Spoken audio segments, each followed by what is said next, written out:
Terry James has a new book, 15 Reasons This Is the Generation That Will Be Left Behind. And I gave a little tease in that last segment that I wanted to talk about a couple of things. I want to talk about the cry for peace and safety. And I made reference in that first segment to even CNN, who came out on their homepage and said, who is the leader that can get rid of all this chaos in the world? And whether they mean a president or the head of an EU or whatever, they're crying for a man with a plan, or maybe they're thinking of Hillary Clinton, a woman with a plan, I don't know. But they're thinking that the world needs a leader. But unfortunately, the kind of leader they want is probably the Antichrist. However, they don't know that. So we've had some startling events here in the last few weeks. We've had an attempted coup in Turkey. I want to talk to Terry James about that. But Terry, let's go back just for a minute for the super sign, which is Israel. And again, we know that they are crying for peace and safety. The whole world is crying for peace and safety. You talk about it in this book, and I believe that the rapture is going to cause the greatest turmoil on the face of the earth, and that is going to result in the greatest cry for peace and security ever. That's what's going to bring Antichrist to power, I think, because he's going to be the man with the plan, as our friend Dave Breeze used to say. Now, he's a man with a plan, and that rapture is going to cause, I believe, such chaos and carnage when Jesus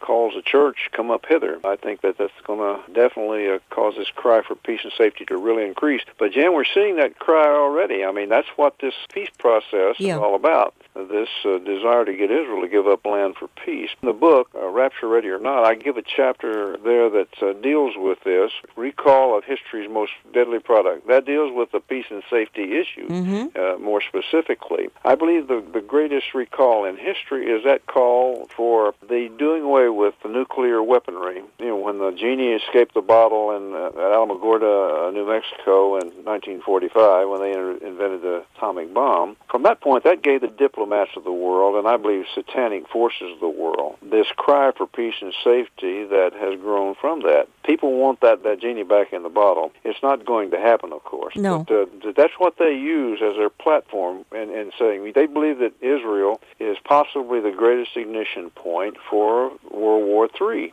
And they want that genie back in the bottle. So I think this is one of the big fears because of the wars and carnages and because of nuclear exchanges that's going to take place after the rapture, that there'll be this call for peace and safety, a recall. The recall will be to do something to control this nuclear capability and so forth. In the book, I sort of equate that to, you know, when a company recalls a product. They want to do it to preserve life and so forth. And I think that's what at least Satan's minions, the globalists, are going to claim. Yeah. Let me play a 1.5-minute soundbite to back up what we're saying, Terry James. That will live in peace and security. The lesson of history is that peace and security do not come easily. Peace and stability that people on all sides long for. Two states for two peoples living side by side in peace and security is not a vague slogan, but a real necessity for the stability in the entire region. Israel and Palestinians, they can live side by side in peace and security. This is our vision, and this is our commitment. Of a new deal, peace and security and friendship. My hopes and dreams for Israel are to live in peace and security. Two states living side by side in peace and security. True security for all Israelis. We will also pursue peace between Israel and Lebanon. In peace and security. Israel and Syria. Peace and security. And a broader peace between Israel and its many neighbors. Must decide whether we are serious about peace and security. To recognize Israel's legitimacy and its right to exist in peace and security. That's how we will find new pathways to peace and security. That is the work that we must do. In peace and security. Peace and security and coexistence. A movement towards peace. If we have this triangle, economy, security, and peace, then peace can succeed.